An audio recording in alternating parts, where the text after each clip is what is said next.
Hi guys, तो आज के इस वीडियो में हम लोग लारवेल को जेटस्ट्रीम के साथ इंस्टॉल करेंगे। लास्ट वीडियो में हम लोगों ने लारवेल को इंस्टॉल किया था विदाउट जेटस्ट्रीम। आज हम लोग जेटस्ट्रीम के साथ उसको इंस्टॉल करेंगे और चेक करेंगे क्या क्या न्यू चेंजेस आए हैं। तो यहाँ पे मैं रन करता हूँ लारावेल न्यू ब्लॉक, प्रोजेक्ट का नाम और हाइफन जेट। इसके बाद यहाँ पे आपको दो ऑप्शन आएंगे, लाइववायर का या फिर इनर्शिया का। लाइववायर अगर आपको कंप्लीटली लारवेल यूज़ करना है through out the project, front end में भी लारवेल ही यूज़ करना है तो आप लाइववायर चूज़ कीजिए। लेकिन अगर आप फ्रंट एंड में व्यू जेएस या फिर रिएक्ट जेएस को यूज़ करना चाहते हैं तो इनर्शिया के थ्रू कर सकते हैं। पहले क्या होता था, हम लोग लारवेल एप्लीकेशन कंट्रोलर से लारवेल के ब्लेड टेम्पलेट को व्यू को कॉल करते थे, फिर उसमें व्यू के या फिर रिएक्ट के कंपोनेंट को कॉल करते थे। अब यहाँ पे या तो आप ब्लेड टेम्पलेट पूरा तरह से यूज़ कीजिए या फिर आप फ्रंट एंड में रिएक्ट जेएस या फिर व्यू जेएस को कम्प्लीटली यूज़ कीजिए। इस तरह से कर दिया तो सब मैं यहाँ पे जीरो सेलेक्ट करता हूँ, फिलहाल के लिए लाइववायर इंस्टॉल करता हूँ क्योंकि व्यू जेएस हम लोगों ने अभी तक स्टार्ट नहीं किया है। इसके बाद यहाँ पे आपको पूछेगा टीम्स इंस्टॉल करने के लिए, अगर आपको यहाँ पे यूज़र्स के रोल्स एंड परमिशंस इस तरह से चीज़ें टीम मैनेजमेंट करना हो तो आप इस टूल का भी यूज़ कर सकते हैं जो लारवेल ऑलरेडी आपको प्रोवाइड करता है। तो मैं इसको भी इंस्टॉल कर लेता हूँ, सॉरी यस बोल के। इंस्टॉल होने में ये थोड़ा बहुत टाइम लेगा तो हम इसको फ़िलहाल इंस्टॉल होने देते हैं। इसके बाद अभी और कोई ऑप्शन यहाँ पे नहीं पूछेगा। इसके बाद हम लोग वापस आते हैं और फिर आगे की प्रोसेस को कंटिन्यू करते हैं। लारवेल 8 इंस्टॉल हो गया है जेटस्ट्रीम के साथ। इसके बाद हम लोग यहाँ पे npm इंस्टॉल कमांड को रन करेंगे जावास्क्रिप्ट और css की डिपेंडेंसीज को इंस्टॉल करने के लिए। उसके बाद हम लोग रन करेंगे npm रन dev कमांड ताकि पब्लिक डायरेक्टरी के अंदर css और js फाइल जनरेट हो जाए। तो इसके लिए मैं यहाँ पे न्यू टर्मिनल ओपन करूँगा, cd करके प्रोजेक्ट के अंदर जाऊँगा, वेब ब्लॉक के अंदर, और फिर यहाँ पे npm इंस्टॉल करके रन करूँगा। तो आप ध्यान दीजिए मैं यहाँ पे ये मैकओएस के अंदर रन कर रहा हूँ और ये हमारा ubuntu यानी होमस्टेड के अंदर हम लोगों ने लारवेल को इंस्टॉल किया है। लेकिन npm यानी जावास्क्रिप्ट की डिपेंडेंसीज को मैं होमस्टेड के बाहर इंस्टॉल कर रहा हूँ। बाहर इंस्टॉल करने का रीज़न ये है, यहाँ पे बिल्ड सक्सेसफुल का मैसेज आता है क्योंकि यहाँ पे UI हमको मैकओएस का प्रोवाइड होता है। इसके अंदर हमारे पास UI नहीं है तो हम लोग बिल्ड सक्सेसफुल का मैसेज नहीं आएगा हमको यहाँ पे, इसलिए यहाँ पे इंस्टॉल कर रहा हूँ मैं।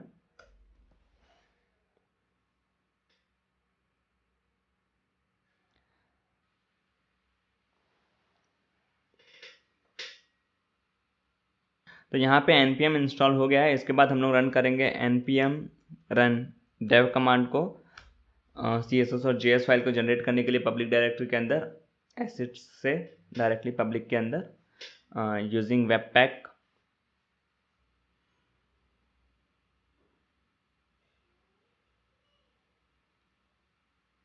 तो यहाँ पे आप देख सकते हैं css फाइल भी जनरेट हो चुकी है और app.js फाइल भी जनरेट हो गई है, जिसका इसका साइज़ है कुछ 4.3 मेगाबाइट के करीब करीब और इसका साइज़ है 594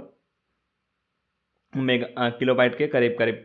तो अभी ये CSS फाइल और JS फाइल के जनरेट होने के बाद यहाँ पे मेरा सिस्टम अभी थोड़ा नॉइजी हो गया है क्योंकि मैंने यहाँ पे लारवेल को भी इंस्टॉल किया है, उसके बाद npm को भी इंस्टॉल किया है। तो मैं काम करता हूँ, इसको अभी रीस्टार्ट करता हूँ सिस्टम को। इसकी ज़्यादा रैम नहीं है, कॉन्फ़िगरेशन ज़्यादा नहीं है, थोड़ा सा नॉइजी हो जाता है ये, और उसके बाद फिर वापस आते हैं। तो विजुअल स्टूडियो कोड को ओपन कर लेते हैं, code dot,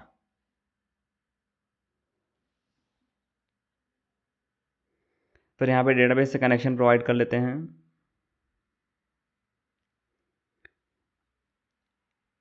user name homestead, password secret, और यहाँ पे URL भी दे देते हैं :8000। और यहाँ पे आप देख लीजिए सेशन का जो ड्राइवर है वो डेटाबेस है, ठीक है। तो इसके बाद इसको हम सेव करते हैं और SQL Pro में जाते हैं। यहाँ पे कनेक्शन डिटेल प्रोवाइड करते हैं 127 dot okay .0.0.1 reopen, user name homestead, password secret, port 33060। इसके बाद यहाँ पे कनेक्ट करते हैं। कनेक्ट करने के बाद यहाँ पे ब्लॉक डेटाबेस ऑलरेडी है तो इसको ड्रॉप कर लेते हैं, ड्रॉप डेटाबेस ब्लॉग। इसके बाद रन करते हैं इस क्वेरी को। फिर यहाँ पे डेटाबेस फिर से क्रिएट करते हैं, ऐड डेटाबेस ब्लॉग।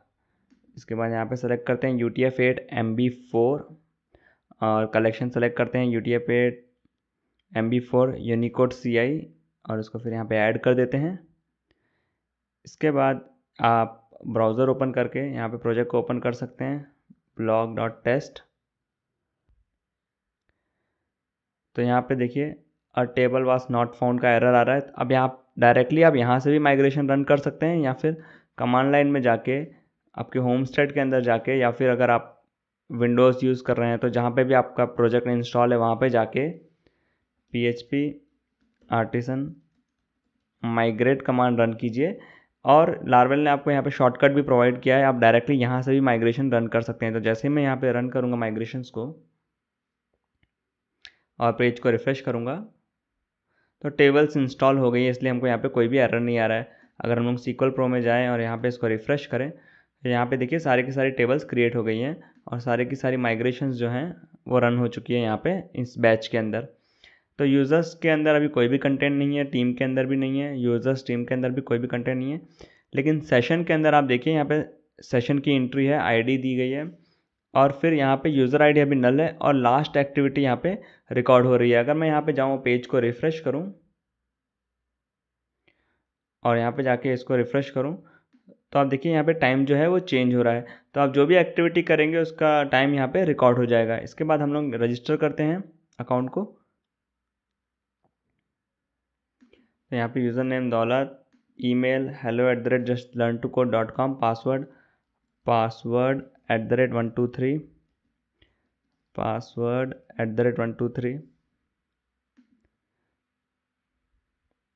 तो जैसे ही आप लॉगिन करेंगे सबसे पहले इस तरह से एक पेज ओपन होगा। यहाँ पे लार्वेल जो है वो टेलविंड CSS को यूज़ कर रहा है, बूटस्ट्रैप को उसने कम्प्लीटली रिमूव कर दिया है। और अगर आपको डॉक्यूमेंटेशन चाहिए तो इनके सबके लिंक यहाँ पे प्रोवाइड किया गया है ऑथेंटिकेशन के, लाराकास्ट के, ठीक है। तो आपका ये सबसे पहले वेलकम पेज होगा और आप सबसे पहले अगर यहाँ पे आप URL नोटिस करेंगे तो लास्ट टाइम जब हम लोगों ने लार्वेल फ्रेमवर्क को विदाउट जेटस्ट्रीम के इंस्टॉल किया था तो जैसे ही हम लोग लॉगिन करते थे तो वो क्या बोलते हैं होम पेज के अंदर जाता था, और अब जब हम लोग लॉगिन कर रहे हैं तो वो डैशबोर्ड के अंदर जा रहा है। तो अगर मैं इसको यहाँ पे जाके तो यहाँ पे ऐप के अंदर प्रोवाइडर्स के अंदर रूट सर्विस प्रोवाइडर के अंदर आप देखिए यहाँ पे जो होम ये दिया गया है, मतलब आफ्टर लॉगिन कहाँ पे रिडायरेक्ट होना है उसका पाथ यहाँ पे दिया गया है डैशबोर्ड, ठीक है। तो जब आप लोगों ने जेटस्ट्रीम इंस्टॉल नहीं किया था तो ये पाथ जो था वो होम था, और जेटस्ट्रीम इंस्टॉल होने के बाद ये पाथ यहाँ पे चेंज हो जाता है। तो जिस पैकेज का लार्वेल यूज़ कर रहा है उसके बारे में हम लोग बात करेंगे, उस पर आते हैं हम लोग। उससे पहले हम लोग यहाँ पे देख लेते हैं package.json फाइल को। तो package.json फाइल के अंदर आप यहाँ पे देखिए जैसे हम लोगों ने npm run dev कमांड को रन किया था तो ये सारे स्क्रिप्ट यहाँ पे रन होती हैं। और इसके बाद यहाँ पे ये देखिए टेलविंड CSS की सारी डिपेंडेंसीज भी इंस्टॉल है, और जो प्रीवियसली लार्वेल यूज़ कर रहा था डिपेंडेंसीज एक्सियोस और लार्वेल मिक्स, ये सब भी यहाँ पे ऑलरेडी इंस्टॉल है। सिर्फ एक ही चेंजेस है यहाँ पे पोस्ट CSS इंपोर्ट वाला, जिसकी बात हम लोगों ने कर चुके हैं लास्ट वीडियो में, जो यहाँ पे लार्वेल यूज़ कर रहा है पोस्ट CSS। इसके बाद टेलविंड CSS के अंदर टेलविंड की कॉन्फ़िगरेशन फाइल के अंदर यहाँ पे आप कॉन्फ़िगर कर सकते हैं टेलविंड से रिलेटेड डेटा को। जब हम लोग टेलविंड के बारे में पढ़ेंगे तो हम इसके बारे में और भी बात करेंगे। और अब अगर हम लोग यहाँ पे जाए SQL Pro के अंदर, और SQL Pro के अंदर अगर आप यहाँ पे देखिए आफ्टर लॉगिन यूज़र की एंट्री यहाँ पे हो चुकी है। तो नेम है दौलत और यहाँ पे ईमेल एड्रेस और ईमेल वेरीफाइड एट, इन सब के बारे में और हम लोग डिटेल में पढ़ेंगे। फिर 2 फैक्टर ऑथेंटिकेशन के बारे में, 2 फैक्टर रिकवरी कोड और इन सब के बारे में हम लोग पढ़ेंगे। यहाँ पे आप देखिए करंट टीम है, मतलब जैसे ही आप लॉगिन करोगे आपकी खुद की भी एक टीम बन जाती है, तो उसकी भी एंट्री यहाँ पे हो जाती है। इसके बाद अगर हम लोग यहाँ पे जाएँ टीम्स के अंदर तो आप यहाँ पे देखिए दौलत टीम बन चुकी है और उसमें यूज़र ID 1 पास हो गई है। और इसके बाद अगर अभी आप जो भी न्यू टीम्स क्रिएट करेंगे उन सब की भी डिटेल यहाँ पे एंट्री हो जाएगी।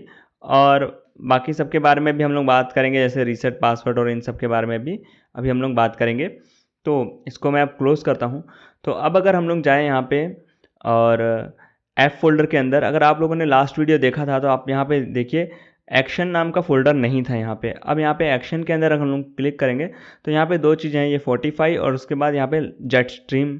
ठीक है, तो ये जो जेट स्ट्रीम है इसके अंदर सारे add team members, create team, delete team और डिलीट यूज़र और अपडेट टीम नेम, ये सारी डिटेल्स यहाँ पे फाइल्स हैं उनके लॉजिक से रिलेटेड। उसके बाद यहाँ पे 45 के अंदर अगर हम जाएंगे तो यहाँ पे क्रिएट न्यू यूज़र, मतलब जो हम लोग रजिस्टर कराते हैं यूज़र को, password validation rules, reset user password, update user password और अपडेट यूज़र प्रोफाइल इन्फॉर्मेशन, ये सारी फाइलें यहाँ पे है। अगर हम लोग क्रिएट यूज़र के अंदर जाएँ तो यहाँ पे आप देखिए जैसे आप यूज़र को रजिस्टर करते हैं तो यहाँ पे ये वैलिडेशन रूल चेक होते हैं। ठीक है, यूज़र यूनिक है कि नहीं, वो सब वैलिडेशन रूल यहाँ पे चेक होता है। उसके बाद यहाँ पे लार्वल का हैश एल्गोरिदम को यूज़ करके, हैश के अंदर लार्वल, अगर आप यहाँ पे जाएंगे कन्फिग के अंदर और हैशिंग के अंदर यहाँ पे होगा फाइल, तो यहाँ पे देखिए डिफ़ॉल्ट जो लार्वल जो है बीक्रिप्ट एल्गोरिदम को यूज़ करता है। आप चाहे तो ये दूसरे एल्गोरिदम्स भी हैं उनको भी यूज़ कर सकते हैं। ठीक है, तो डिफ़ॉल्ट लार्वल यहाँ पे बीक्रिप्ट को यूज़ करता है। इसके बाद हम लोग यहाँ पे वापस आते हैं और इसके अंदर, ठीक है, तो यहाँ पे आप देखिए यूज़र के क्रिएट होने के बाद लार्वल टीम भी क्रिएट करता है उसी टाइम पे, और फिर यहाँ पे इस टीम क्रिएट टीम वाले फंक्शन को जब कॉल करता है या मेथड को जब कॉल करता है तो यहाँ पे देखिए user owns team save team force create, और फिर उसके बाद यहाँ पे ये यूज़र जो है की जो टीम जो है क्रिएट हो रही है पर्सनल टीम ट्रू, जो हम लोग यहाँ पे देखे थे इसके अंदर पर्सनल टीम ट्रू। जैसे यूज़र लॉगिन कर रहा है तो उसकी पर्सनल टीम यहाँ पे बन जा रही है, इसलिए उसका स्टेटस डिफ़ॉल्ट ट्रू सेट है। तो अब अगर हम लोग यहाँ पे जाएं तो आप यहाँ पे देखिए जो ये यूज़र है, यूज़र ओन टीम्स, ये मेथड कहाँ से आ रहा है। तो अगर हम लोग चेक करें इस यूज़र को जो कि है यहाँ पे ऐप मॉडल्स यूज़र से, तो अगर हम लोग जाएँ इसके अंदर ऐप के अंदर मॉडल्स के अंदर, यूज़र मॉडल के अंदर, तो यहाँ पर भी वो मेथड नहीं है। फिर अगर आप यहाँ पे देखेंगे तो यहाँ पे होगा हैज़ टीम, और अगर मैं इस हैज़ टीम के अंदर जाऊँ कमांड सी या कंट्रोल सी करके, कमांड पी करके, फिर यहाँ पे कमांड वी करके, तो यहाँ पे हैज़ टीम्स डॉट PHP वाली ये ट्रेड की फाइल है। इसके अंदर आप देखेंगे तो टीम से रिलेटेड सारे मेथड्स आपको मिल जाएंगे। जैसे आप यहाँ पे देखिए इस करेंट टीम, स्विच टीम, अगर टीम्स के बारे में स्विच करना है तो ऑल टीम्स, इस तरह से आप यहाँ पे चेक कर लीजिए। ओन्ड टीम भी यहाँ पे है, जब मतलब जब यूज़र लॉगिन करता है तो उसकी खुद की भी एक टीम क्रिएट होती है, उसके लिए भी यहाँ पे एक मेथड ये है। तो यहाँ पे हैज़ मैनी रिलेशनशिप सेट है। रिलेशनशिप्स के बारे में अगर आपको नहीं पता है तो हम इसके बारे में और डिटेल में बाद में पढ़ेंगे। फिर इसके बाद मैं इस फाइल को क्लोज़ कर देता हूँ। अगर हम लोग एक्शंस के अंदर क्रिएट न्यू यूज़र के अंदर फिर से जाएँ तो यहाँ पे आप देखिए यहाँ पे यूज़ कॉल हो रहा है पासवर्ड्स रूल। तो ये पासवर्ड रूल कहाँ से आ रहे हैं, तो अगर मैं यहाँ पे जाऊँ पासवर्ड वैलिडेशन रूल, तो यहाँ पे कोई भी पाथ नहीं दिया हुआ है, मतलब ये यहाँ पे सेम फाइल में इसी सेम फोल्डर में वो फाइल है यहाँ पे पासवर्ड वैलिडेशन रूल्स की। और अगर इसके अंदर हम लोग क्लिक करेंगे तो यहाँ पे देखिए रिक्वायर है, स्ट्रिंग है, न्यू पासवर्ड की क्लास यहाँ पे पास की गई है और फिर कंफर्म पासवर्ड दिया गया है। तो जो भी आपको पासवर्ड से रिलेटेड वैलिडेशन रूल्स प्रोवाइड करने हैं वो आप यहाँ पे प्रोवाइड कर सकते हैं। ठीक है, तो इसके बाद मैं इसको फाइल को यहाँ पे क्लोज करता हूँ। फिर यहाँ पे है रीसेट पासवर्ड की ये क्लास है यहाँ, और उसके बाद फिर अपडेट यूज़र और अपडेट यूज़र प्रोफाइल इन्फॉर्मेशन, इन सब की भी डिटेल्स है। अब अगर हम लोग मेन चीज़ बात करें कि अगर आपको लार्वल जो इतने सारे फीचर्स प्रोवाइड कर रहा है, अगर मैं यहाँ पे जाऊँ ब्राउज़र में और यहाँ पे क्लिक करूँ प्रोफाइल के अंदर, तो यहाँ पे देखिए profile information feature, update password feature और 2 फैक्टर ऑथेंटिकेशन फीचर्स, और यहाँ पे ब्राउज़र सेशन, मतलब आप मल्टीपल ब्राउज़र से लॉग्ड इन है तो यहाँ पे आपको सारी इन्फॉर्मेशन मिल जाएगी। आप मल्टीपल ब्राउज़र से लॉग आउट भी कर सकते हैं, उसके बाद आप चाहे तो अपना अकाउंट डिलीट भी कर सकते हैं। तो आप इन सारे फीचर्स को इनेबल और डिसेबल कर सकते हैं। अगर हम लोग यहाँ पे जाएँ कोड के अंदर, तो अब अगर हम लोग जाएँ यहाँ पे ऐप के अंदर और 45 के अंदर, यहाँ पे अगर आप नीचे जाएंगे तो यहाँ पे देखिए रजिस्ट्रेशन फीचर है, रीसेट पासवर्ड फीचर है और फीचर है अपडेट प्रोफाइल इन्फॉर्मेशन का, ईमेल वेरिफिकेशन का और अपडेट पासवर्ड का फीचर है, 2 फैक्टर ऑथेंटिकेशन फीचर है। तो हम इन सब फीचर्स को आप यहाँ पे कमेंट करके इनेबल और डिसेबल कर सकते हैं। ठीक है, तो अगर मैं रजिस्ट्रेशन फीचर्स को यहाँ पे कमेंट कर दूँ तो क्या होता है, हम उसको चेक कर लेते हैं। तो अगर मैं ब्राउज़र में जाऊँ और यहाँ से लॉग आउट करूँ,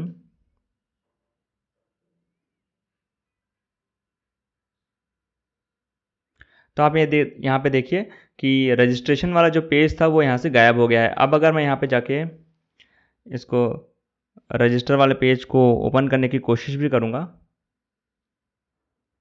तो पेज नॉट फाउंड आएगा, 404 आएगा। तो लार्वल ने आपके लिए ये सब चीज़ें हैंडल भी कर ली है। अगर क्योंकि कई बार हम लोगों को ज़रूरत पड़ती है कि हम लोगों को लॉगिन सिस्टम प्रोवाइड करना है, मान लीजिए एडमिन पैनल, लेकिन कोई रजिस्ट्रेशन फॉर्म नहीं प्रोवाइड करना है, तो उन फीचर्स को ईजिली इनेबल और डिसेबल भी कर सकते हैं।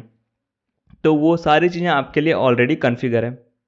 तो अगर यहाँ पे जाके मैं इसको इनेबल कर दूँ वापस और पेज को रिफ़्रेश करूँ तो ये रजिस्ट्रेशन का पेज भी आ जाएगा। और उसके बाद अगर मैं यहाँ पे जाऊँ तो यहाँ पे ये लिंक भी वापस आ जाएगा। इसके बाद अगर मैं यहाँ पे जाऊँ लॉगिन पे क्लिक करूँ और अगर मान लीजिए आप फॉरगॉट पासवर्ड वाली ये फंक्शनलिटी यहाँ पे नहीं चाहते हैं तो आप इसको भी डिसेबल और इनेबल कर सकते हैं। यहाँ पे जाके अगर मैं इसको डिसेबल कर दूँ और यहाँ पे पेज को रिफ़्रेश करूँ तो देखिए वो लिंक भी यहाँ से जो है गायब हो जाएगा। तो फिलहाल के लिए मैं उसको वापस इनेबल कर लेता हूँ। इसी तरह से आप लॉगिन करने के बाद अगर मैं यहाँ पे लॉगिन करूँ password @123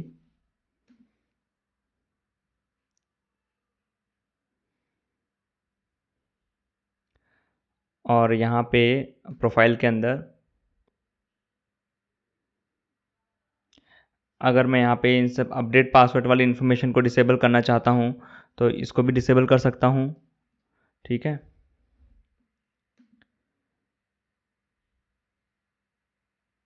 तो यहाँ पे यूज़र के प्रोफाइल की इन्फॉर्मेशन डिसेबल हो गई। फिर यहाँ पे मैं इसको भी डिसेबल कर सकता हूँ, अपडेट पासवर्ड को, 2 फैक्टर ऑथेंटिकेशन को। तो इन सारे फीचर्स को हम लोग यहाँ पे डिसेबल और इनेबल कर सकते हैं। तो अभी इन सबको इनेबल कर देते हैं। और अगर आपको और भी डिटेल्स चाहिए इसके बारे में तो अगर आप इसके अंदर जाएंगे फाइल के अंदर तो यहाँ पे अगर मैं इसको सेलेक्ट कर लूँ और कमांड C करके कमांड P और फिर कमांड V कर दूँ और यहाँ पे अगर इस features.php फाइल को मैं चेक करूँ तो आप यहाँ पे देखिए सारे के सारे वो इनेबल और डिसेबल करने के मेथड्स जो हैं यहाँ पे आपके पास हैं। आप चाहें तो इसके हिसाब से और भी जो भी फीचर्स बना रहे हैं उनको इनेबल और डिसेबल कर सकते हैं। खुद के फीचर्स को भी इसी तरह से स्ट्रक्चर कर सकते हैं और उनको भी इनेबल डिसेबल कर सकते हैं। देखिए यहाँ पे रजिस्ट्रेशन के लिए ये डायरेक्टली स्ट्रिंग पास की गई है, फिर यहाँ पे रीसेट पासवर्ड के लिए, ईमेल वेरिफिकेशन के लिए। तो इस तरह से कई सारे फीचर्स को आप खुद ही इनेबल और डिसेबल कर सकते हैं। इसके बाद अगर मैं यहाँ पे जाऊँ और यहाँ पे अगर हम लोग जाएँ जेट स्ट्रीम के अंदर तो यहाँ पे भी आप देखिए जेट स्ट्रीम के अंदर भी यहाँ पे 3 फीचर्स हैं। फीचर्स API है, फीचर्स प्रोफाइल फ़ोटो है और फीचर्स टीम है। तो अगर मैं यहाँ पे जाके फीचर्स प्रोफाइल फ़ोटो को इनेबल कर दूँ, ठीक है, और फिर यहाँ पे इसको पेज को रिफ़्रेश करूँ तो बाकी सारे जो थे वो तो इनेबल हो ही जाएंगे। उसके साथ साथ आप यहाँ पे देखिए यूज़र इन्फॉर्मेशन में पहले एक बार मैं इसको डिसेबल कर लेता हूँ अच्छे से समझने के लिए। तो विदाउट दिस प्रोफाइल फ़ोटो वाले फीचर के आप लोगों को सिर्फ ये 2 फील्ड यहाँ पे दिखाई देंगे। ठीक है, और अगर मैं इस प्रोफाइल फ़ोटो फीचर को इनेबल कर दूं तो यहाँ पे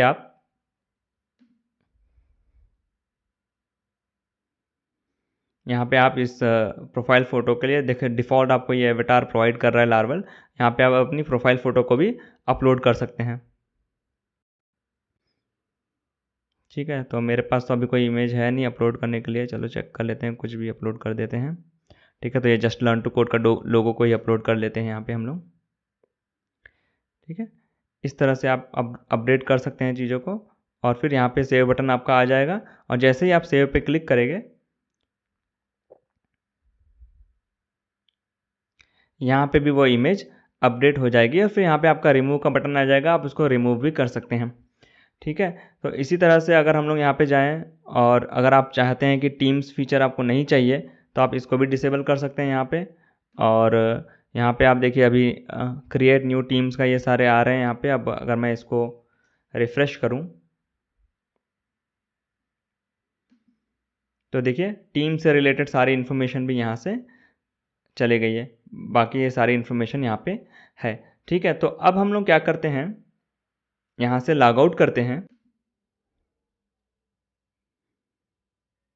तो लॉग आउट होने के बाद अगर मैं यहाँ पे लॉगिन पे क्लिक करूँ, और मान लीजिए आप अपना पासवर्ड भूल गए हैं, तो आपको पासवर्ड को रीसेट भी करना पड़ेगा।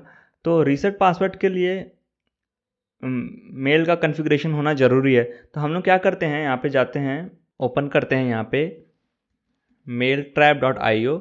अब mailtrap.io क्या है, ये जो है आप इसके through fake SMTP test mails को भेज सकते हैं।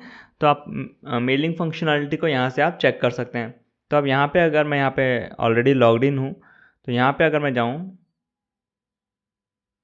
इनबॉक्स के अंदर, और यहाँ पे अगर आप demo.index पे क्लिक करेंगे, फिर यहाँ पे शो क्रेडेंशियल में जब आप क्लिक करेंगे तो यहाँ पे आपका यूज़र नेम होगा, पासवर्ड होगा। ये यूज़र नेम और पासवर्ड को आप यहाँ पे पास कर दीजिए। अगर मैं इसको कॉन्फ़िग को क्लोज़ कर दूँ, ऐप फाइल को भी क्लोज़ कर दूँ, और इसको वेंडर को भी क्लोज़ कर देता हूँ। यहाँ पे .env के अंदर यहाँ पे देखिए मेल होस्ट जो है smtp.mailtrap.io ऑलरेडी कॉन्फ़िगर किया गया है लार्वल के द्वारा। तो यहाँ पे हम प्रोवाइड कर देते हैं इसका यूज़र नेम को। फिर इसके बाद यहाँ पे हम लोग पासवर्ड प्रोवाइड कर देते हैं। फिर इसके बाद यहाँ पे जो फॉर्म मेल एड्रेस है, इसको कंपनी मेल एड्रेस डाल देते हैं। तो hello@justlearntocode.com। ठीक है, इसके बाद इसको सेव कर लेते हैं। और मेल इंक्रिप्शन अभी हम लोग यहाँ पे कुछ भी पास नहीं कर रहे हैं, क्योंकि यहाँ पे कुछ भी नहीं है, ऑप्शनल है ये फील्ड। तो इसलिए हम लोग मेल इंक्रिप्शन को यहाँ पे पास नहीं कर रहे हैं। इसके बाद मैं यहाँ पे जाऊँगा वापस, मैं यहाँ पे अपनी मेल आईडी पास करता हूँ, और इसको पासवर्ड रीसेट का लिंक पे क्लिक करता हूँ।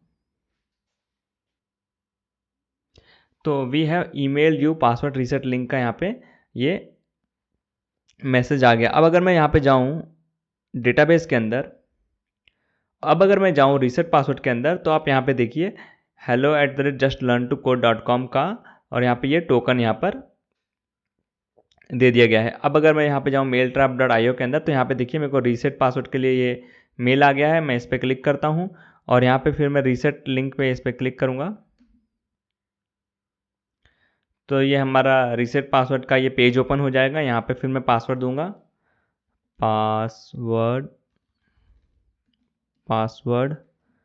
@123, फिर यहाँ पे पासवर्ड @123, और फिर मैं इस पर रीसेट पे क्लिक करूँगा। तो हमारा जो पासवर्ड जो है वो रीसेट हो गया है। अब हम यहाँ से लॉगिन कर सकते हैं। तो देखिए लॉगिन पेज में आपको रिडायरेक्ट कर दिया। मैं इस पर क्लिक करता हूँ, और इसके बाद यहाँ पे पासवर्ड @123 फिर से टाइप करता हूँ, और लॉगिन पे क्लिक करता हूँ। तो हम यहाँ पे लॉगिन कर पा रहे हैं। अब यहाँ पे जो है फेक SMTP जो मेल आप लोगों को कभी भी भेजना है, तो आप मेल ट्रैप का यूज़ कर सकते हैं। इसके बाद जब भी आप लाइव जाए तो लाइव डिटेल से आप चेंज कर सकते हैं। इसके बाद अगर यहाँ पे आप देखिए, तो यहाँ पे ये कोई बग आ रहा है। यहाँ पे देखिए इमेज जो है ये ब्रोक हो गई है, पता नहीं क्यों। ठीक है, इसके बाद मैं यहाँ पे काम करता हूँ, इसमें जाके कॉन्फ़िग के अंदर जेट स्ट्रीम के अंदर यहाँ पे टीम्स को इनेबल कर देता हूँ, पेज को रिफ़्रेश करता हूँ, और यहाँ पे अगर मैं इस पर क्लिक करूँ तो ये टीम्स के भी फीचर यहाँ पे इनेबल हो गए। और ये इमेज शायद ब्रोक हो गई है, इसको चेक कर लेते हैं क्यों ब्रोक हो गई है।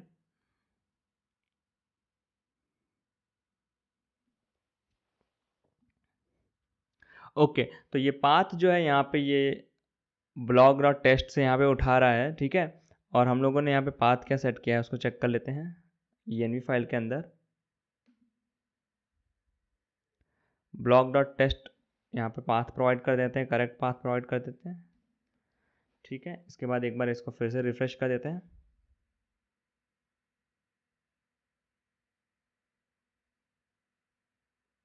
तो ये यहाँ पे करेक्ट इमेज का पाथ यहाँ पे आ गया। तो यहाँ पे जो है हमको पाथ को जो है करेक्ट प्रोवाइड करना पड़ता है, मैं शायद भूल गया होगा। ठीक है, या फिर मैंने इसको रीसेट कर दिया होगा। ठीक है, तो ये इस तरह से आप फॉरगॉट पासवर्ड की फंक्शनलिटी आप पे चेक कर सकते हैं।